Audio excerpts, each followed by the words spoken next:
The morning sun cast long shadows through the dense jungle canopy of planet Verdania as Dr. Hyunji knelt beside a cluster of bright purple flowers. She carefully collected samples, placing each one into a sterile container. The air was thick, with humidity and filled with the sounds of alien birds calling to each other from the treetops. "Hyunji, we need to move to the next sector," called Taeho from across the small clearing. He was the team's security officer, a tall man with sharp eyes that constantly scanned their surroundings for danger. "Captain Dongwoo wants us back at base camp before the afternoon rains start." Hyunji nodded but continued her work. She had been studying the plant life on Verdania for 3 months now, searching for new medicines that could help people back on Earth. This particular flower showed promise in her initial tests. Its chemical makeup was unlike anything she had seen before. Min-ae, the team's botanist, walked over carrying her equipment pack. "Find anything interesting today?" she asked, wiping sweat from her forehead. "These flowers contain compounds that might help fight cancer," Hyunji replied, sealing another container. "I want to get a few more samples before we head back."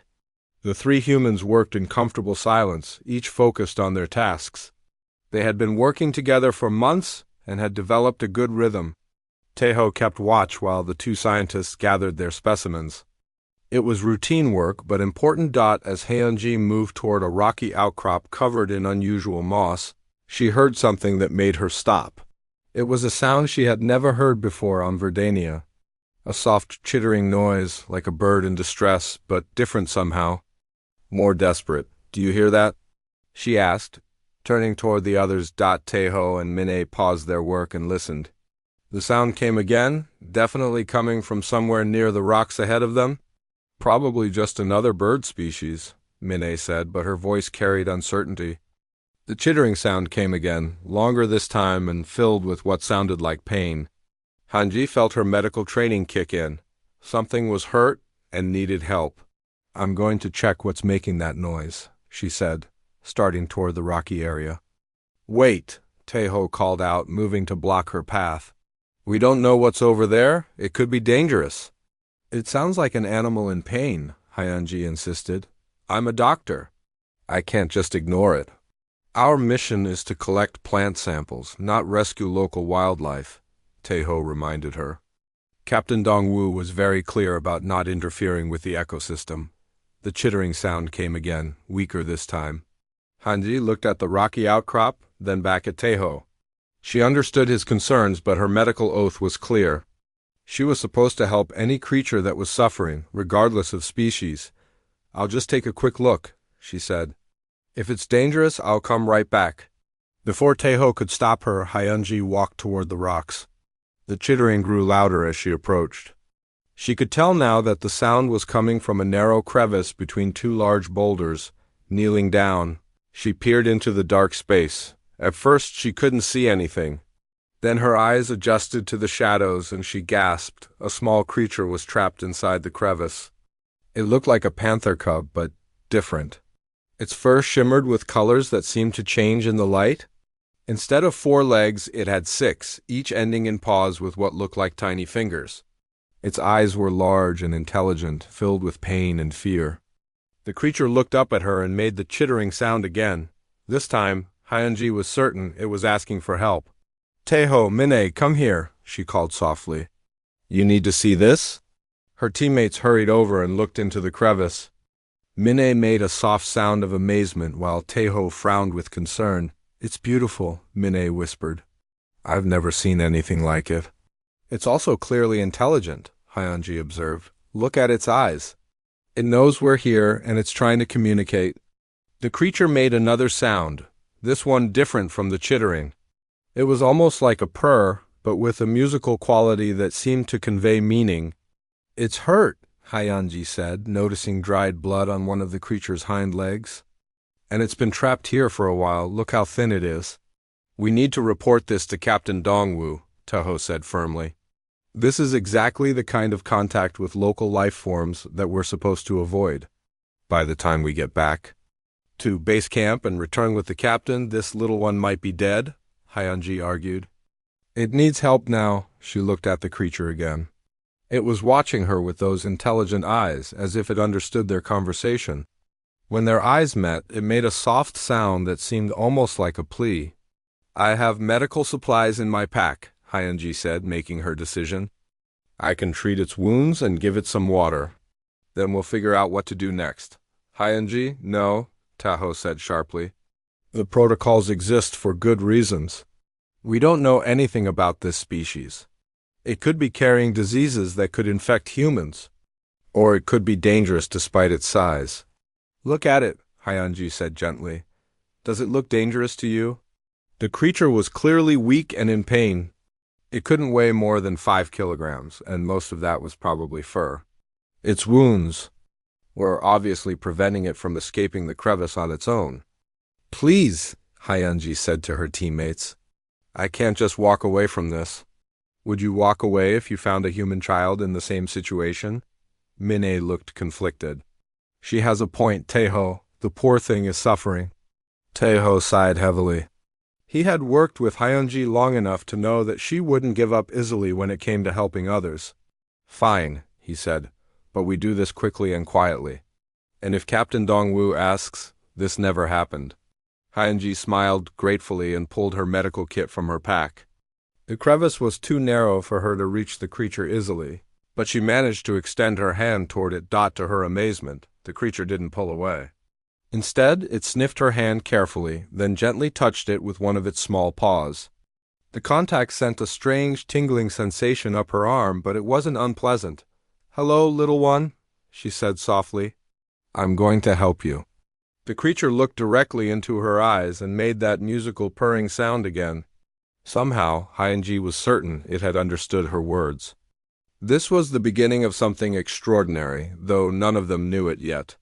In trying to save one small life, Hyunji had just taken the first step toward changing the relationship between two entire species forever. It took Hyunji nearly an hour to carefully extract the injured creature from the rocky crevice. The little being was weaker than she had first thought, and she had to work slowly to avoid causing more harm.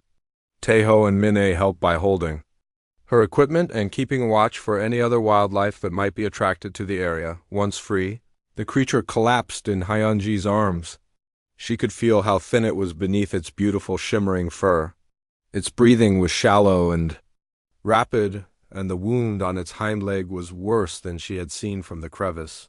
The cut was deep and had clearly been bleeding for days. "We need to find shelter," Hyunji said, cradling the creature gently. "I can't treat it properly out here in the open." Minnie pointed to a cluster of large trees about 50 meters away. "There's a good spot under those trees. The canopy is thick enough to keep us hidden from overhead, and there's a small stream nearby for fresh water." They made their way to the sheltered area, moving carefully to avoid jostling the injured creature. Hyunji was amazed by how trusting it seemed. Despite being handled by complete strangers, it didn't struggle or try to bite. Instead, it seemed to understand that they were trying to help. Under the protective canopy of the trees, Hyunji set up a makeshift medical area. She laid out a clean blanket and gently placed the creature on it.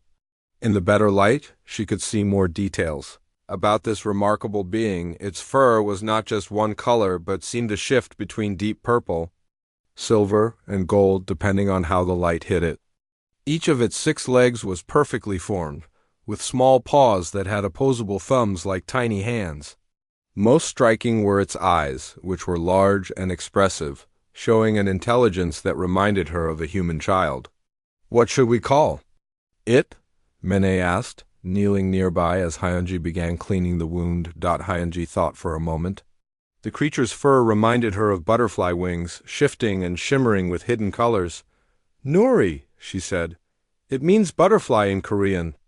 The creature's ears perked up when she said the name, and it made a soft trilling sound that seemed almost like approval. "I think it likes that name," Taeho observed, though he still looked uncomfortable with their situation. Hyunji carefully cleaned Nuri's wound with antiseptic solution. The creature flinched but didn't pull away. Instead, it watched her face intently, as if trying to understand what she was doing. When she began stitching the deeper part of the cut, Nuri made small sounds of discomfort but remained perfectly still. "This is incredible," Hyanji murmured as she worked. "Most animals would be fighting me right now, but it's cooperating completely. It truly understands that I'm helping." After treating the wound, Hyanji offered Nuri some water from her canteen. The creature sniffed it carefully, then began to drink eagerly. It had clearly been without water for a long time. "We should get back to base camp," Taeho said, checking his watch. "Captain Dongwu will be expecting our report soon." "Nuri is too weak to be moved again today," Hyanji replied.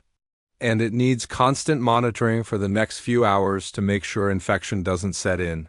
I'm staying here tonight." "Hyanji, that's not safe," Min-A protested.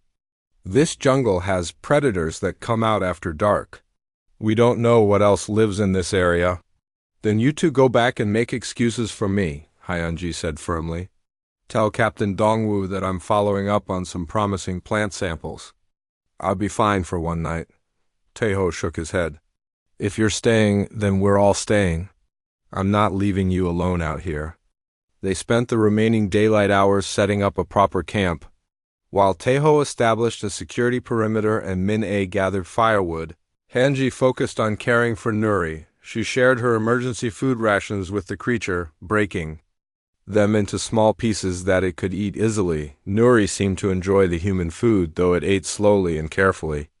Between bites, it would look up at Hyanji with what seemed like gratitude in its large eyes. As evening approached, something remarkable happened. Nuri's fur began to glow softly with a gentle light that pulsed in slow, rhythmic patterns. The glow was beautiful, like tiny stars scattered across its body.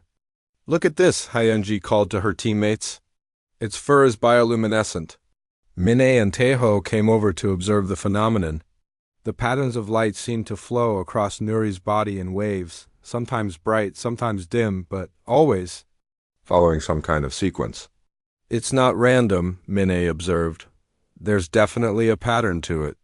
Hyanji watched carefully as the lights pulsed and shifted. "I think it might be trying to communicate with us," she said. "Watch how the patterns change when I speak." She spoke softly to Nuri, and sure enough, the light patterns shifted in response to her voice. When she was quiet, the patterns returned to their original slow rhythm. "This creature is far more intelligent than any animal I've ever encountered," Hyanji said with growing excitement. "It's not just smart, it's trying to establish actual communication." As night fell completely, they built a small fire for warmth and protection. Nuri seemed fascinated by the flames, watching them dance with intense concentration. When sparks flew up into the air, its light patterns became more rapid and complex. Throughout the night, Hyanji stayed close to her patient, checking its temperature and monitoring its wound. Nuri seemed to sleep better when she was nearby, and several times she woke to find it watching her with those intelligent eyes. On the second day, Nuri was noticeably stronger. Its wound was healing remarkably fast, much faster than any earth animal would recover from such an injury. By afternoon, it was able to stand and take a few tentative steps, though it stayed close to Hyanji. "Its healing rate is extraordinary," Hyanji noted, documenting everything in her medical journal. "Either this species has incredible natural recovery abilities, or there's something about the local environment that accelerates healing." What impressed her most was how Nuri seemed to anticipate her needs. When she reached for her medical supplies, Nuri would move to give her better access to its wound. When she prepared food, it would sit patiently and wait to be fed. It was like working with a very intelligent partner rather than treating a wild animal. By the third day, Nuri was walking normally and showing signs of wanting to play. It would chase leaves that fell from the trees above, pouncing on them with all 6 legs in a display that was both graceful and amusing. But it never strayed far from Hyanji, always returning to sit beside her. The bond between them was growing stronger each day. Hyanji found herself looking forward to Nuri's company, enjoying the creature's obvious intelligence and gentle nature. When she spoke, Nuri would tilt its head and listen intently, responding with its musical, trilling sounds and shifting light patterns. But their peaceful time together was about to come to an end.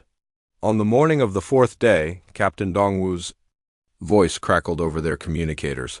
demanding to know their exact location and why they had been out of contact for so long. The moment of reckoning had arrived. Captain Dongwu arrived at their makeshift camp with 2 other team members, his face dark with anger. He was a strict man who valued order and following rules above all else. When he saw Nuri sitting peacefully beside Hyunji, his expression became even more severe. "What is the meaning of this, Dr. Hyunji?" he demanded, his voice cutting through the morning air like a blade. "You've been missing for 3 days, and now I find you harboring an alien creature." Hyunji stood slowly, placing herself between the captain and Nuri. "Sir, I found this creature injured and trapped. As a medical professional, I couldn't just leave it to die." "Our mission parameters are very clear," Captain Dongwu said coldly. "We are here to collect plant samples, not to interfere with local wildlife. You have violated direct orders and put the entire team at risk." Nuri sensed the tension in the air and moved closer to Hyunji, its fur beginning to glow with soft, nervous patterns. The creature looked up at her with worried eyes, as if asking what was wrong. "The creature was dying," Hyunji said firmly. "I saved its life. How does that put anyone at risk?" "You don't know what diseases it might carry," the captain replied. "You don't know if it's dangerous when fully grown. You don't know if there are others of its kind nearby who might view your actions as a threat. Your emotional decision could have consequences we can't predict." Taeho stepped forward. "Sir, with respect, the creature has shown no signs of aggression. It's clearly intelligent and has been completely cooperative." "That's not the point," Captain Dongwu snapped. "We have protocols for a reason. Every decision we make on this planet could affect future human relations with this world." Min-A knelt down near Nuri, who was now glowing more brightly with what appeared to be distress patterns. "Look at it, Captain. It's scared because it can sense the conflict. This level of emotional intelligence suggests a highly developed species, which makes it even more dangerous," the captain said. "Get away from it, Min-A. We're taking it back to the jungle and releasing it immediately." "No," Hyunji said, her voice firm. "It's not fully healed yet. Its wound could reopen if it's stressed or has to run from predators." "That's not our problem," Captain Dongwu replied. "Our problem is getting this team back on mission before word of this incident reaches headquarters." Hyunji looked down at Nuri, who was watching the conversation with obvious understanding. The creature's light patterns had shifted to what she had learned were expressions of sadness and fear. It seemed to know what was being discussed. "Give me one more day," she pleaded, "just to make sure it's strong enough to survive on its own." "You've had 3 days," the captain said. "That's 3 days too many. We're releasing it now, and then we're returning to base camp. This discussion is over." With a heavy heart, Hyunji gathered her medical supplies while the others packed up the camp. Nuri followed her every movement, making soft questioning sounds. When she knelt down to say goodbye, the creature pressed its small head against her hand and made a sound that was unmistakably a purr of affection. "I'm sorry, little one," she whispered. "I have to let you go, but you're strong now. You'll be okay." Nuri's light patterns shifted to something she hadn't seen before, a complex sequence of bright pulses that seemed urgent and meaningful. The creature touched her hand with one of its small paws, and again she felt that strange, tingling sensation. "I wish I could understand what you're trying to tell me," she said softly. The group walked deeper into the jungle until they reached an area thick with vegetation and far from any human activity. Captain Dongwu pointed to a clearing ahead. "Release it there," he ordered. Hyunji carried Nuri to the edge of the clearing and gently set it down on the ground. The creature looked up at her with those large, intelligent eyes, then at the jungle. Beyond, it seemed to understand that this was goodbye. "Go on," Hyunji said, fighting back tears. "You need to find your family." Nuri took a few steps toward the trees, then stopped and looked back. It made one more series of light patterns, complex and beautiful, that seemed like it was trying to say something important. Then, with a final musical trill, it disappeared into the dense undergrowth. Hyunji watched the spot where Nuri had vanished, until Captain Dongwu ordered the team to move out. As they walked back toward base camp, she felt like she had lost something precious. The next 3 days passed slowly. Hanji tried to focus on her botanical research, but she found herself constantly thinking about Nuri. She worried about whether the creature had found food and water, whether its wound was healing properly, whether it had reunited with its kind on the 4th day after the separation. Something strange began to happen. Jun SCO, the team's communications specialist, noticed unusual electromagnetic readings coming from the jungle. The signals were not random like natural phenomena, but organized and purposeful. "Captain, you need to see this," Genesio called from his equipment station. "I'm picking up structured electromagnetic pulses from multiple sources in the forest. The pattern suggests some kind of organized communication." Captain Dongwu studied the readings with growing concern. "How many sources?" "At least 12, maybe more," Genesio replied. "And they're all transmitting in coordinated patterns. This isn't natural electromagnetic activity." "Could it be equipment malfunction?" the captain asked. "No, sir, I've run full diagnostics. The signals are real and they're getting stronger." Hyunji felt her heart race as she looked at the data.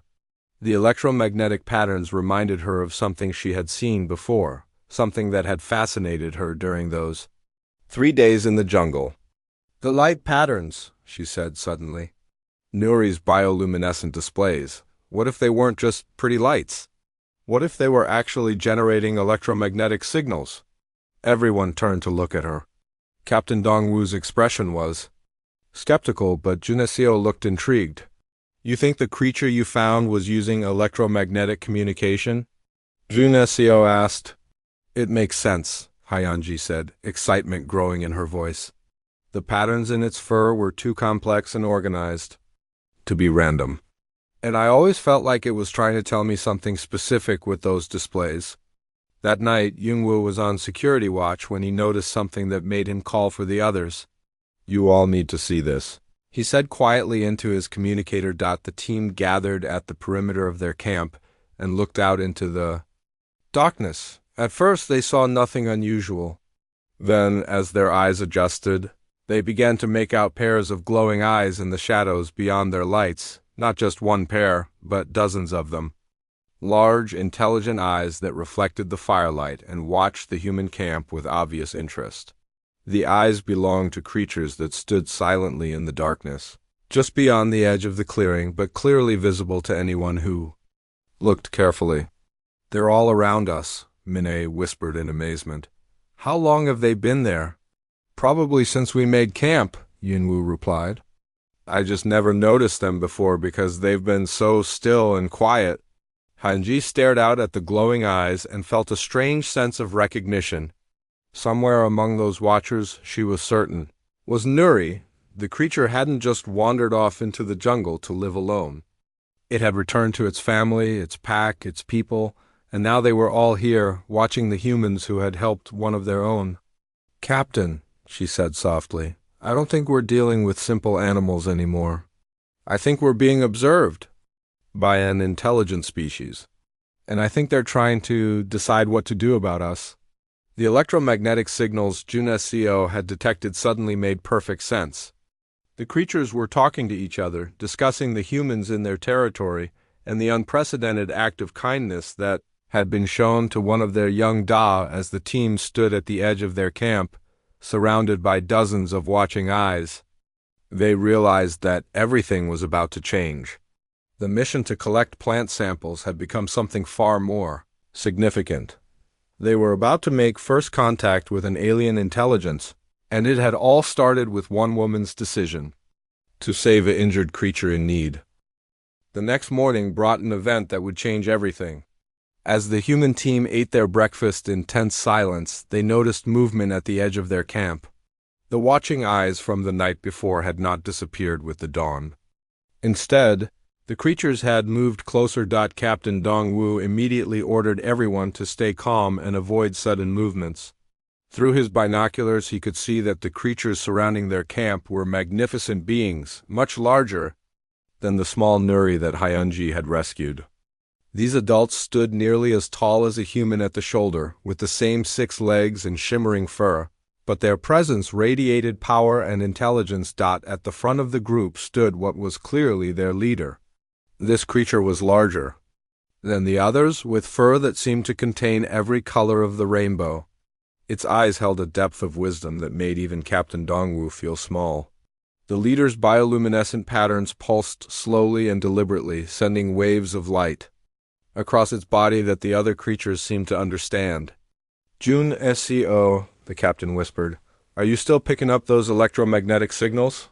"Yes, sir," Jun SCO replied quietly, his equipment humming softly. "The signals are incredibly strong now. It's like they're having a complex conversation right in front of us." Hanji watched the creatures with growing excitement. She could see patterns in their light displays that reminded her of Nuri's communications. These beings were definitely talking to each other, discussing the humans in their midst. Then something wonderful happened.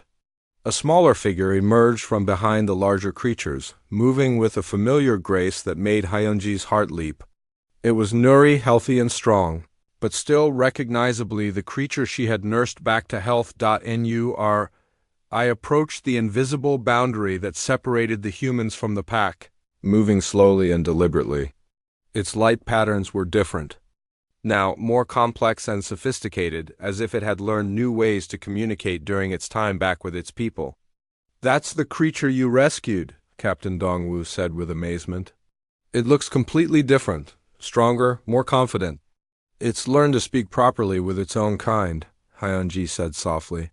"Look how its light patterns have changed." Nuri stopped at the edge of the camp and made a series of sounds that were clearly directed at Hyunji. The musical trills and chirps carried emotional weight that needed no translation. The creature was greeting her, expressing joy at seeing her again. Behind Nuri, a larger creature stepped forward. This one's fur patterns and body language suggested it was female, and the way she stayed close to Nuri made it clear this was likely the young one's mother. The mother creature looked directly at Hyunji with eyes that held unmistakable gratitude. "She's thanking you," Minnie said with wonder. "The mother is thanking you for saving her child." The mother creature made a low, melodious sound and stepped closer to the camp boundary. In her mouth, she carried something that caught the morning sunlight and sparkled like a jewel.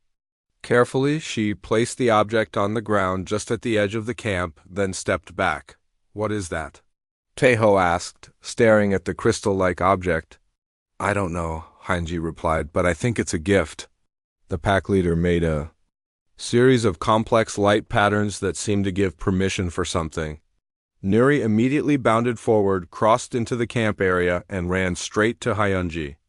The reunion was joyful, with Nuri making happy sounds and its fur glowing with bright, celebratory patterns. "It's safe," Hyunji called to her teammates as she knelt down to greet Nuri.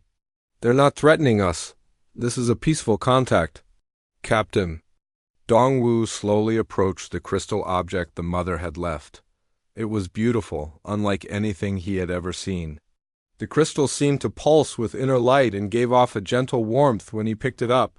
"Sojin," he called to their xenobiologist, "I need you to analyze this immediately."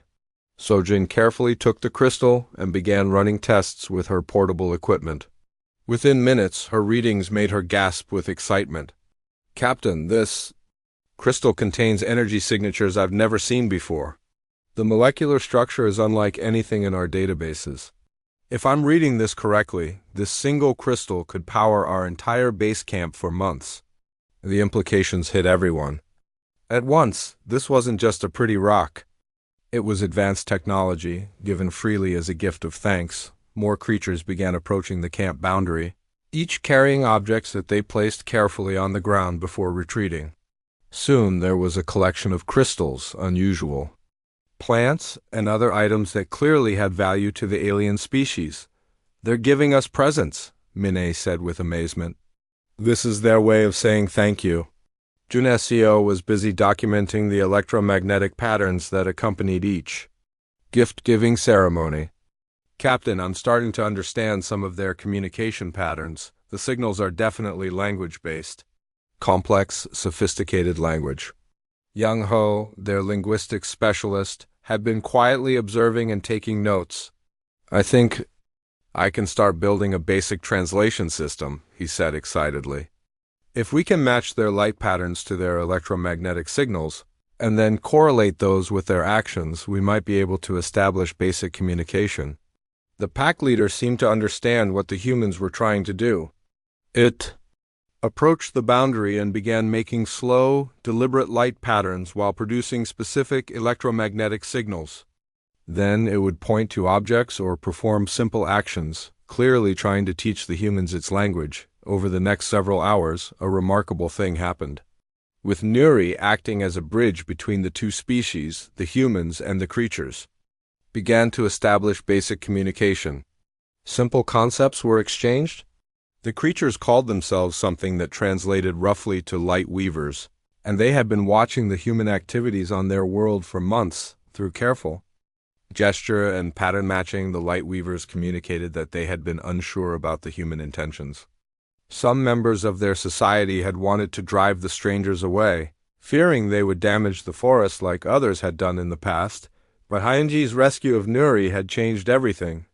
Her act of compassion toward a helpless creature had proven that humans were capable of kindness toward other species. The light weavers had decided that humans could be trusted, the pack leader made a complex series of patterns that Young Ho translated as an invitation. The light weavers wanted to show the humans something important, something that would change both their species forever. As the day ended, Captain Dongwu found himself facing a decision that was far beyond his original mission parameters. The plant collection expedition had become humanity's first contact with an intelligent alien species, and it had all started because one woman had chosen to save an injured creature rather than follow orders. "Hyenji," he said quietly, "I owe you an apology. Your compassion may have just opened the door to the most important discovery in human history."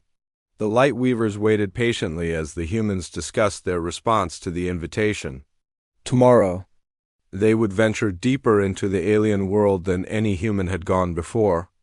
They would discover wonders beyond their imagination, all because one small act of kindness had bridged the gap between two very different species. Nuri curled up next to Hyenji as the camp settled down for the night, its soft, purring, and gentle. Light patterns a reminder that the greatest discoveries often come from the simplest acts of love. The morning brought even more surprises. When the human team woke up, they found that the collection of gifts from the light weavers had grown during the night. More crystals, rare plants, and strange metallic objects were arranged in neat rows. Just outside their camp, Sojin spent the early hours analyzing the new items with growing amazement. "Captain, these aren't just random objects," she reported.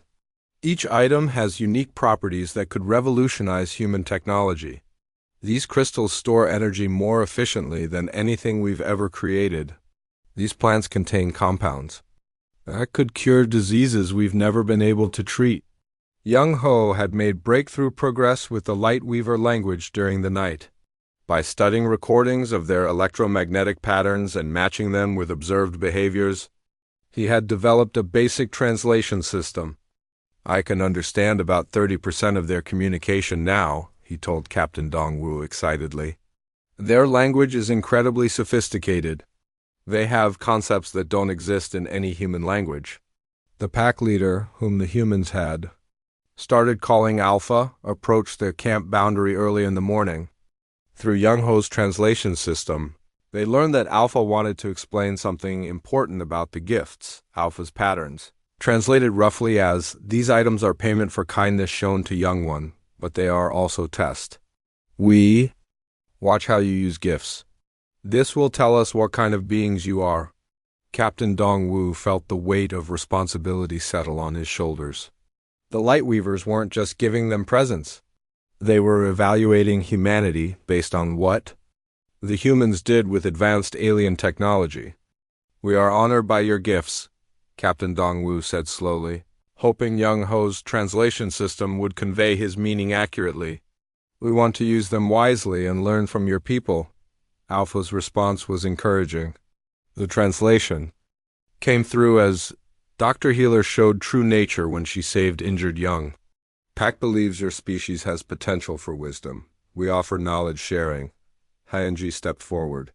What kind of knowledge sharing? She asked Alpha's light. Patterns became more complex, and Young Ho struggled to translate the advanced concepts. Something about harmony between different types of thinking, combining your methods with their methods, creating something new that helps both species. Over the following days, more light weavers joined the group around the human camp. Each new arrival brought different skills and knowledge. Some were clearly scientists, others appeared to be teachers or leaders. All of them showed intense curiosity about human behavior and technology. The light weavers were particularly interested in human medical knowledge. They watched with fascination as Hyunji demonstrated basic first aid techniques, and they shared their own healing methods in return.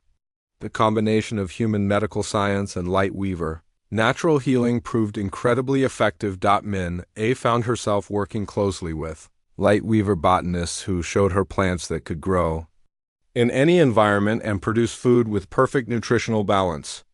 The implications for ending hunger on Earth were staggering. Jun Seo collaborated with light weaver communication specialists to understand how their electromagnetic language worked. He discovered that they could transmit complex ideas instantly across vast distances, making their entire planet a connected network of consciousness. But the most important discovery came when Alpha revealed the true nature of light weaver society.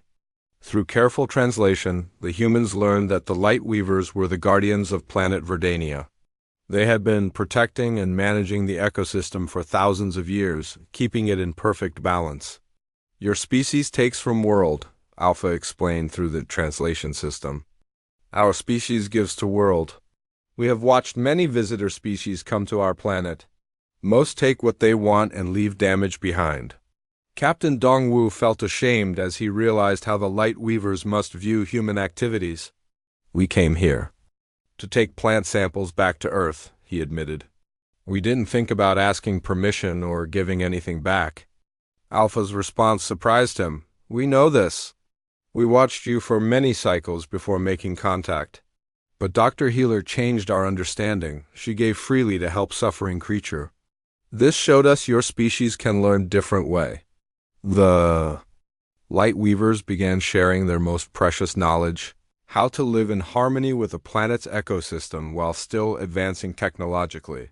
They showed the human cities that were grown rather than built, transportation that worked with natural forces rather than against them, and energy systems that actually improve the environment.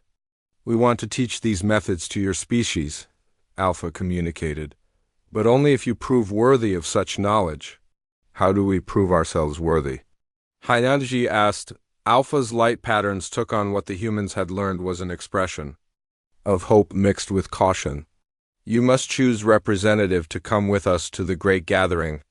All packs from across the world will decide if humans can be trusted with guardian knowledge.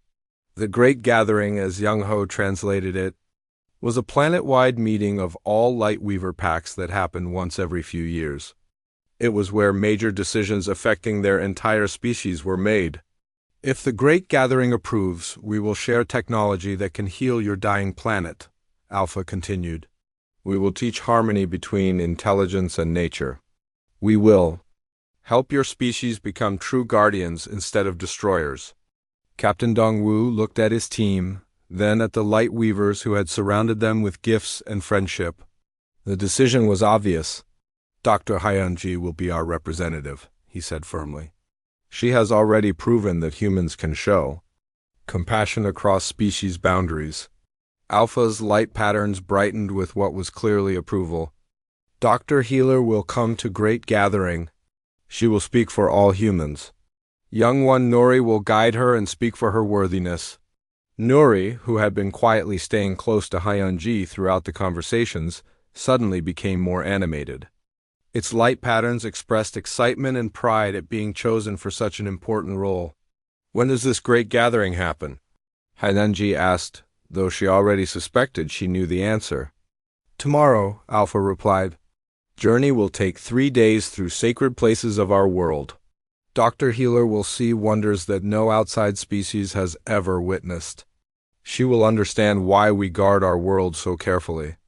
As the day ended, Hyunji prepared for a journey that would determine the future relationship between humans and light weavers. She was nervous but also excited to represent her species in this historic meeting. The gifts the light weavers had shared were impressive, but they were nothing compared to what might be offered if humanity proved itself worthy at the Great Gathering. The chance to learn true harmony between intelligence and nature could solve many of Earth's environmental problems. But first, Hanji would have to convince an entire planet of alien guardians that humanity deserves such trust. And it all came down to the fact that she had once chosen to save a single injured creature rather than follow orders.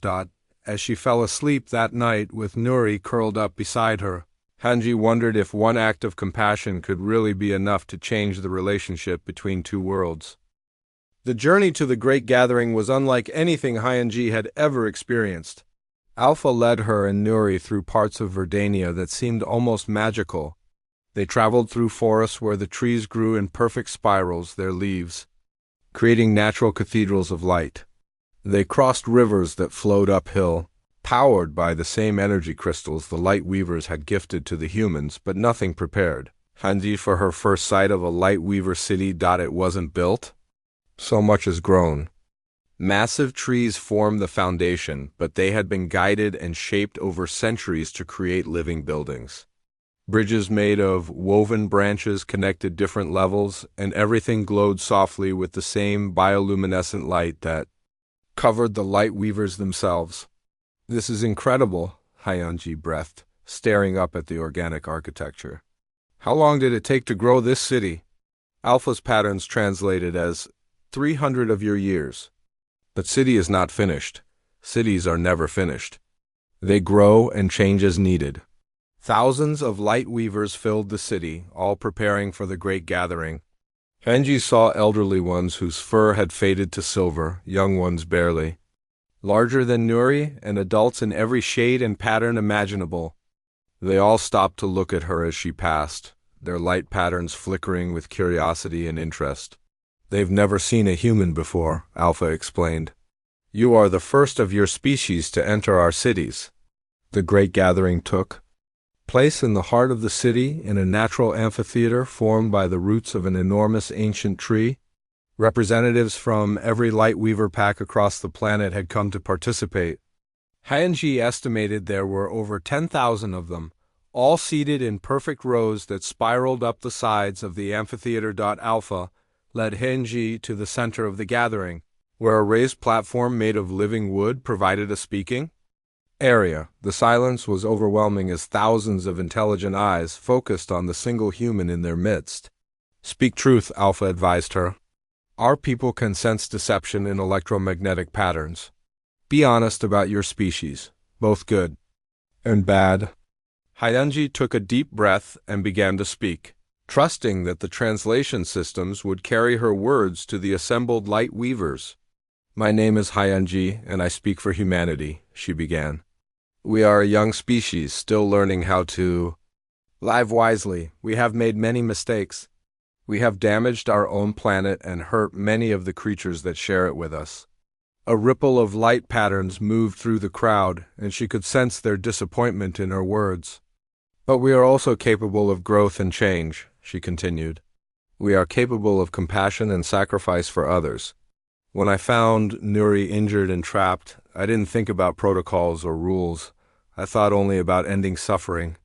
The light patterns in the crowd shifted, becoming more interested and hopeful. "Humans are not perfect," Hanji said honestly. "We are often selfish and short-sighted. But we are also capable of great love and great courage. We can learn from our mistakes and become better than we were." She paused, looking around at the thousands of watching faces. "I believe that if you teach us, we can become worthy guardians of our own world. We can learn to live in harmony with nature instead of fighting against it." An elderly light weaver with silver fur stepped forward. Through the translation system, Hyunji learned that this was the eldest of all the packs, a being who had lived for over 500 years. "Young healer," the elder said, "we have watched your species for many seasons. We have seen the damage you cause, the wars you fight, the way you take from your world without giving back. Why should we trust you with knowledge that could be used to cause even more harm? Hyenji felt the weight of the question. The future of human light weaver relations hung on her answer. Because, she said slowly, the same compassion that made me save Nuri exists in millions of other humans. We just need to learn how to use it properly. We need teachers who can show us a better way. And if we teach your species our ways, another elder asked, what will you give in return? Hanji thought about all the things humans were good at. We are excellent at solving problems, she said. We never give up when we're trying to help someone we care about. We create art and music and stories that bring joy to others. We have medical knowledge that could help your people, and we have different ways of thinking that might solve problems you haven't been able to solve. Most importantly, she added, we have the ability to love creatures that are different from us. I loved Nuri not because it was human, but because it was a living being that needed help. If you teach us, we can learn to love and protect all life, not just our own species. The great gathering erupted in thousands of light patterns as the light weavers discussed her words among themselves. The electromagnetic chatter was so intense that the translation systems couldn't keep up. Finally, the eldest spoke again. We will vote. All packs will decide if humans can be trusted with guardian knowledge. The voting process was beautiful to watch. Each pack created synchronized light patterns that represented their decision. Hyenji watched as waves of light moved through the amphitheater, some bright and positive, others dimmer and more cautious. When the voting was complete, the eldest announced the result. The great gathering has decided. Humans will be given the chance to prove themselves worthy of guardian knowledge. You, Hyenji, will be our first ambassador to your species. You will return to your world with Lightweaver teachers who will help establish the first partnership between our peoples. The celebration that followed was magnificent. Thousands of Lightweavers created a symphony of light that filled the amphitheater with patterns more beautiful than any fireworks display. Their joy was infectious, and Hyenji found herself crying tears of happiness. But the best moment came when Nuri bounded up to her, its light patterns brighter than she had ever seen them. What is Nuri saying? She asked Alpha. Young one asks. If it can come with you to your world? Alpha translated. It wants to be ambassador for Lightweaver youth. It says the bond between you is stronger than the distance between worlds. Hyenji knelt down and hugged Nuri gently. Of course you can come with me, she said. We started this journey together and will continue it together. 3 months later, Hyenji stood in the United Nations building on Earth, addressing representatives from every nation. Beside her stood Nuri, now grown into a magnificent adult, and 3 light weaver teachers who had volunteered to help establish the first interspecies partnership in human history. The light weavers offer us something more valuable than their technology, Hyenji told the assembled world leaders. They offer us the chance to become better than we are. They offer us the wisdom to heal our planet and live in harmony with all life. The partnership that followed transformed both species. Humans learned to build cities that enhanced rather than damaged the environment. Lightweavers learned new ways to heal injuries and diseases using human medical knowledge. Together they developed technologies that could clean polluted air and water, restore damaged ecosystems, and provide clean energy for entire continents, but more importantly, they learned to see each other as family. Human children grew up playing with Lightweaver cubs. Lightweaver elders shared their wisdom with human scientists. The 2 species discovered that their different ways of thinking made them stronger when they worked together, and at the center of it all was the friendship between Hyenji and Nuri, a bond that had started with a simple act of compassion and grown into something that connected 2 worlds. Years later, when asked about the most important moment in human history, Hyenji would always give the same answer. It was when I heard a small creature crying for help and decided to ignore the rules to save it. That's when I learned that the greatest discoveries come not from following orders, but from following your heart. The story of how humanity earned its place among the stars had begun with one woman's decision to save a single life. And that was exactly the kind of species the Lightweavers had hoped humans could become. Beings who valued every life, no matter how small or different, and who were willing to risk everything to protect those who couldn't protect themselves. The amazing transformation that followed was not just about technology or science. It was about learning that compassion is the most powerful force in the universe, capable of bridging any gap and healing any wound. And it all started with a small injured creature and a human who refused to walk away from suffering. The universe had become a much more hopeful place, and it was all because one woman had chosen love over fear, kindness over protocol, and life over rules. The Lightweavers had been right to trust humanity, and humanity had finally learned to trust itself.